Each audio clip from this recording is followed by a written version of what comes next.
Expectations कुश की तरफ से आती हुई। इस बीच यहाँ पर कुश के कॉल्स भी हम जानेंगे, स्टॉक स्पेसिफिक मूव्स भी कहाँ पर उन्हें दिख रहे हैं समझेंगे। लेकिन अब वक्त है एक ऐसे चैट का जो कि फर्स्ट ऑन ईटी नाउ स्वदेश आप देख रहे हैं। जी हाँ, कोयला उत्पादन बढ़ाने के लिए सरकार क्या कुछ कर रही है, इस पर कोल इंडिया के चेयरमैन प्रमोद अग्रवाल से बात की हमारी सहयोगी खुशबू ने। आइए आपको दिखाते हैं।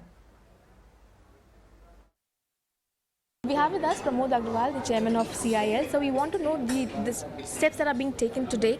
What will be the timeline like when these will come in action? See, we have already done all the groundwork and we have prepared the document after consultation with the industry.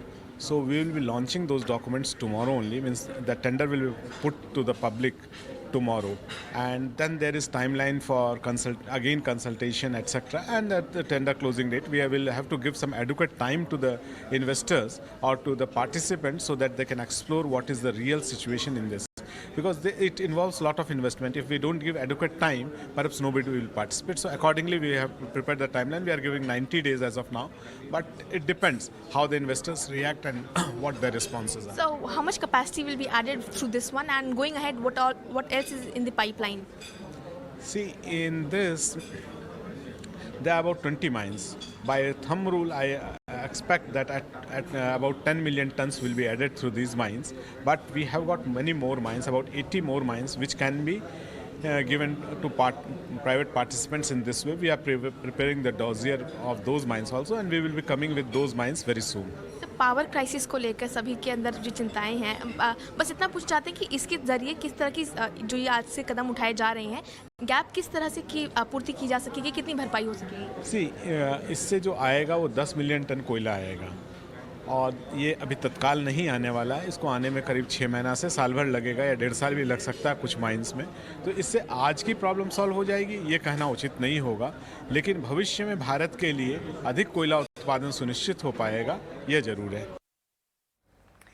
चलिए, तो ये आप CIL के management से खास बात कर रहे थे।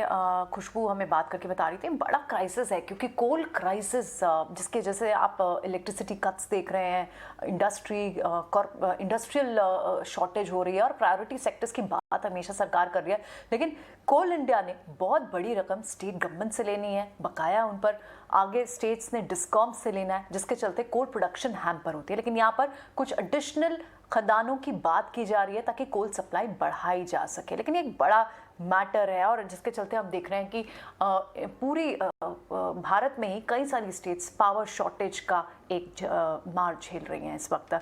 चले, कुछ और स्टॉक्स जिस पर आज राय लेनी चाहिए, क्योंकि अब जिस तरह का हम बाउंस बैक देख रहे थे, SBI ने पुल बैक दिखाया, लेकिन अब फिर से आपको 16,400 के नीचे स्लिप होता हुआ बाजार दिखाई दिया। बैंक निफ्टी फिर से 700 पॉइंट नीचे गिरावट के साथ कारोबार कर रहा है। किसी तरह का रिस्पाइट आपको बिग काउंटर्स पे नहीं दिखा। एक व्यू जो आज निकल कर आया रुचित, एक्सिस म्यूचुअल फंड की सबसे ज़्यादा टॉप होल्डिंग जिन स्टॉक्स में थी, कोफोर्ज, नौकरी, टॉरेंट पावर, उन पर भी, डिविस लैब, उन पर भी एक अच्छी खासी सेल ऑफ देखने को मिला है, इनफैक्ट ज़्यादा दिखा है। आप रिलेट कर रहे हैं इस न्यूज़ को इन स्टॉक्स के साथ? चार्ट पर कैसा दिख रहा है अगर कोफोर्ज की बात करें तो?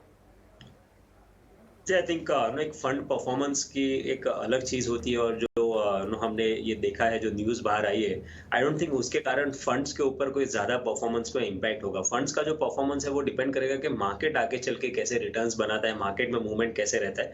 सो आई डोंट थिंक इन्वेस्टर्स के अगर ज्यादा वरीड है कि एक्सिस म्यूचुअल फंड के न्यूज के कारण उनके फंड्स जो है वो अंडर परफॉर्म करना स्टार्ट करेंगे, और उनके जो